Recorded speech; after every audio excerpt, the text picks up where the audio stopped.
प्रथम क्रांतिकारी जय भीम।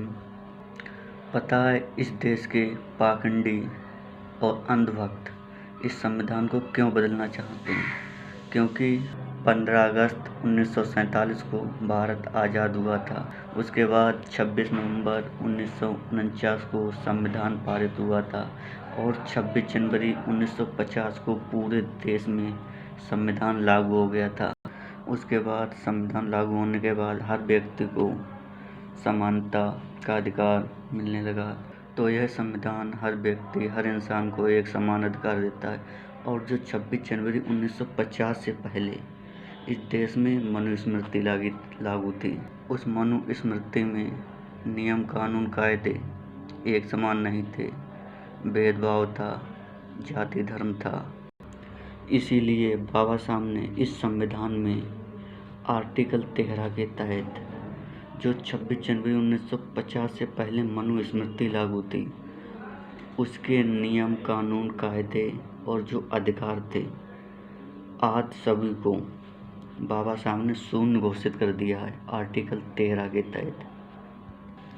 और हजारों साल पुरानी मनुस्मृति को बाबा साहब ने एक लाइन में ख़त्म कर दिया।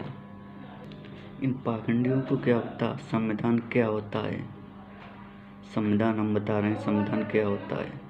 संविधान एक ऐसा लिखित दस्तावेज है जिसके द्वारा किसी देश की शासन व्यवस्था चलाई जाती है। इस संविधान के अंदर नियम, कानून, कायदे, सरकार की शक्तियाँ और अधिकार आदि के बारे में विस्तार से वर्णन किया गया है।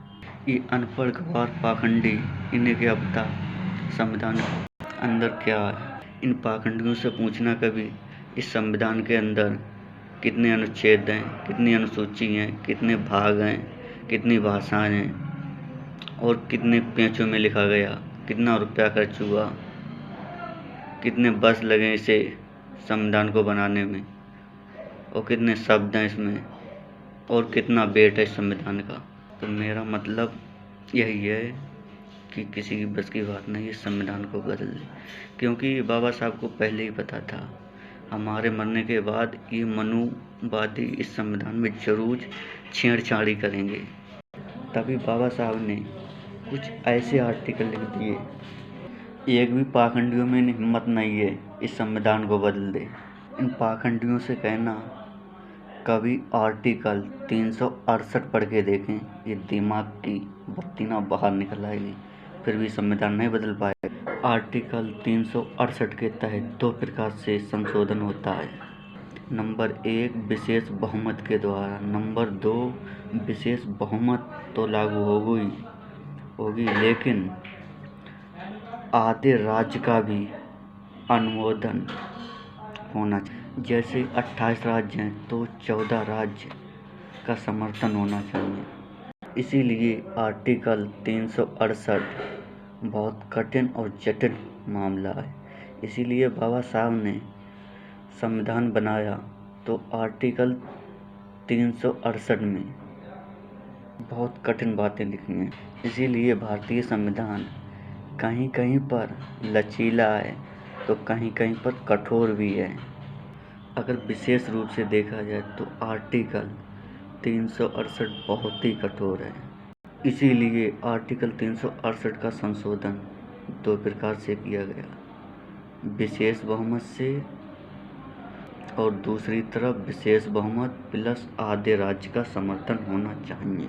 मान लीजिए कोई विधेयक लोकसभा में आ गया तो लोकसभा की कुल सदस्य संख्या 545, ये विशेष बहुमत तब माना जाएगा। 273 तो होनी चाहिए प्लस उपस्थित और मतदान करने वालों की 2/3 होनी चाहिए। जब ये 2 शर्तें लागू होंगी तभी इसे विशेष बहुमत कहा जाएगा।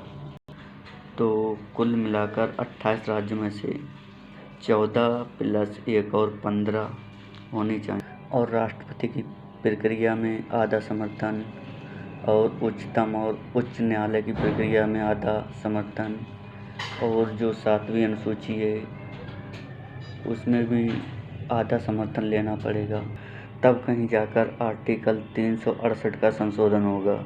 ना जाने बाबा साहब ने ऐसे कितने आर्टिकल लिखे होंगे, तभी तो संविधान चेंज करना इतना आसान नहीं है। पहले की आता राज्य तो करें, कर्नाटक से वो जा रही, केरला से वो जा रही, मध्य प्रदेश से वो जा रही, राजस्थान से वो जा रही, महाराष्ट्र से वो जा रही, पंजाब से वो जा रही, ऐसे कई राज्यों से सरकार तो जा रही है। तो 2024 में बीजेपी की सरकार चली जाएगी, संविधान नहीं जाएगा। इस देश के अंदर ना जाने कितने पाखंडी हैं और पूरे भारत में पाखंड फैला रखा है इन्होंने, और देश को अंदर से खोखला कर रहे हैं। तो भाई मेरा आप सभी से यही निवेदन है कि 2024 में अपना वोट एक अच्छी जगह उपयोग करें, जिससे आपका वोट भी कामयाब हो और सरकार भी ठीक ठाक चले, और अपने बड़े भाई चंद्रशेखर आज़ाद जी का समर्थन करें, जिससे संविधान के अंदर किसी प्रकार की छेड़छाड़ी ना हो। Thank you, all the best. जय भीम साथियों।